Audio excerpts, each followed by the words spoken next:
টাকা কাবিন হলেও বিয়ে করব। চেহারা যেমনই হোক, বয়স যেমনই হোক, শুধু আমি একটা ভালো স্বামী চাই। একজন বোন, ওনার জীবনে গল্প শুনবো। ফুলি আপনার নাম, তাই না? জি। হ্যাঁ, ফুলি কোথা থেকে এসেছেন? কুড়িগ্রাম জেলা থেকে। কুড়িগ্রাম জেলা থেকে এসেছেন। এই যে আপনার পিছনে যে বেড়ার ঘরটা দেখছি, এই ঘরটা কি আপনাদের বেড়ার বাড়ি? জি। বেড়ার বাড়ি, তাই না? প্রিয় দর্শক, এই মুহূর্তে আমরা কুড়িগ্রামে আছি, কুড়িগ্রামে ফুলির বাড়িতে আছি। ফুলি, আপনার বাবা মা পরিবারে কে কে আছেন একটু বলবেন? পরিবারে আমার ছোট ভাই আছে, ছোট বোন আছে, আর মা আছে। মা আছে। আপনার বিয়ে শাদী হয়েছে? জি না। বিয়ে শাদী হয় নাই না? আপনার বয়স কত ফুলি? আমার বয়স 23+। 23+। আচ্ছা, কেমন জীবন সঙ্গী চাচ্ছেন, কেমন মনের মতো মানুষ চাচ্ছেন আপনি? আসলে মানুষটা যেমনই হোক, ভালো মনের মানুষ চাই।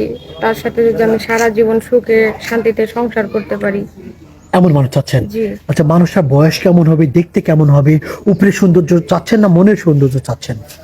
বয়সটা তো কোনো বিষয় না, বয়স তো আমারও হবে একদিন, আমিও বুড়া হব। বয়স যেমনই হোক, আমি চাই তার মনটা ভালো থাকবে। সে সারা জীবন আমার হাতটা ধরলে সারা জীবন আমার সাথেই থাকবে। সারা জীবনের জন্য? জি। আচ্ছা, বুঝতে পেরেছি। ফুলি, আপনার সাথে যোগাযোগ করবে কিভাবে? আমার সাথে যোগাযোগ করতে হলে আপনাদের সাথে যোগাযোগ করলেই হবে, আমার সাথে যোগাযোগ করাই দিবেন। আমাদের সাথে যোগাযোগ। জি। প্রিয় দর্শক, ওনার নাম ফুলি, বয়স 23-24 বছর, দেশের বাড়ি কুড়িগ্রাম, কুড়িগ্রাম নীলফামারী।